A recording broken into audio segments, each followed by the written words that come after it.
cell, all the way up to how it impacts the entire human system.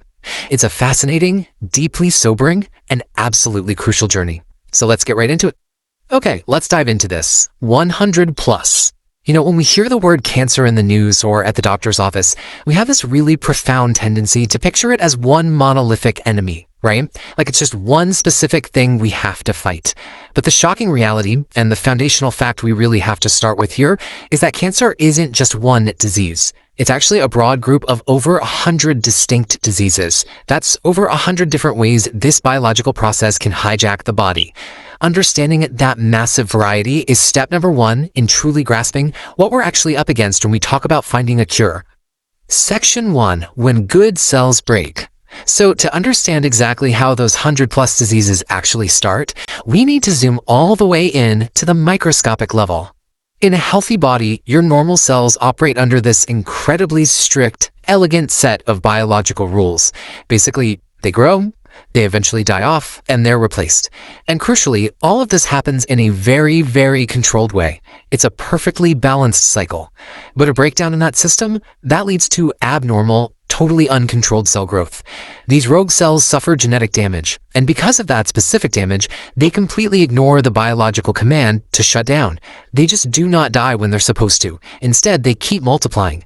That total loss of biological control is the fundamental starting line for this entire group of diseases. So you're probably wondering what actually triggers this catastrophic genetic damage. What makes a cell just forget how to stop growing? Well, this profound change in our cell's genetic material usually comes from two main fronts. First, we have environmental factors. We're talking forces, toxins, and exposures from the outside world. And second, internal factors. These are spontaneous errors that happen right inside our own bodies, like inherited mutations or just natural metabolic byproducts. It's this 1-2 punch of external and internal vulnerabilities that can flip that genetic switch and completely disable a cell's natural self-destruct sequence. Let's move to and see how this builds, because it creates a pretty terrifying biological escalation. Step 1. The genetic material is damaged by those environmental or internal factors we just talked about. Step 2. The rules are broken. Those damaged cells completely fail to die off, and they start multiplying recklessly without any checks or balances, which inevitably leads to Step 3. All of that uncontrolled microscopic multiplication compounds until a physical mass of cancer cells develops. And that mass is what we commonly call a tumor. It really is a step-by-step failure of the body's natural brakes, where our own cellular machinery gets turned against us.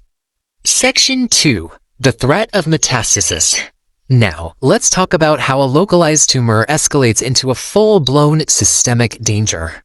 Metastasis is absolutely crucial to grasp if we want to understand cancer. It's the process where malignant, cancerous cells actually break away from that initial tumor, penetrate the circulatory system, and literally establish new colonies in completely different parts of the body. Think about that for a second. They hijack your circulatory system, basically your body's internal highway, and use it as a transit network to spread and set up camp in new, healthy territory. It's an incredibly aggressive, highly coordinated biological strategy that turns a local problem into a full systemic crisis. And because of that aggressive strategy, most cancer-related deaths are actually due to metastasis. A lot of people don't realize this, but it's often not the original primary tumor that poses the absolute greatest threat to a person's life. It's this specific spreading mechanism. The ability of these abnormal cells to branch out and colonize vital organs all over the body is the primary cause of cancer-related mortality. That's exactly why tracking, understanding, and containing that spread is such a massive priority for modern medicine right now. Section 3. The human toll. Let's zoom out from the cellular biology for a minute and look at the macro-level impact this has on our society. Now, first off, we absolutely have to acknowledge the positive reality here. Great advancements have been made in the fight against cancer.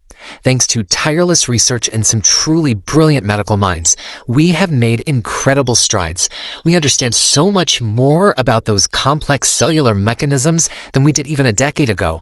We've mapped genomes, we have insanely precise tools to fight back. There is genuine hope and measurable, life-saving progress happening every single day.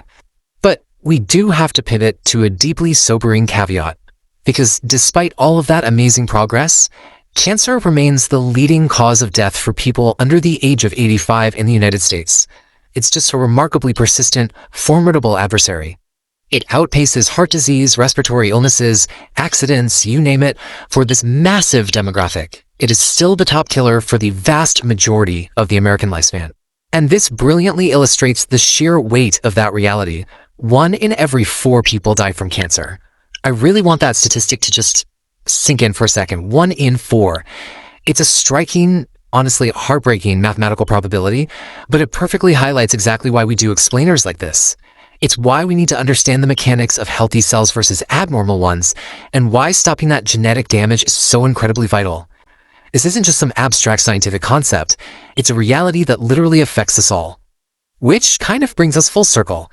We know it starts with just a single cell losing control. We know it becomes lethal through metastasis. And we know we're dealing with a dynamic group of over 100 distinct diseases. So I really want to leave you with this question to ponder. With the great advancements we've already made, what will it actually take to finally defeat these 100+ diseases? Does the ultimate answer lie in preventing the environmental factors? Is it about re-engineering the internal ones? Or maybe stopping metastasis right in its tracks? Keep questioning, keep learning, and hey, thank you so much for joining me on this explainer.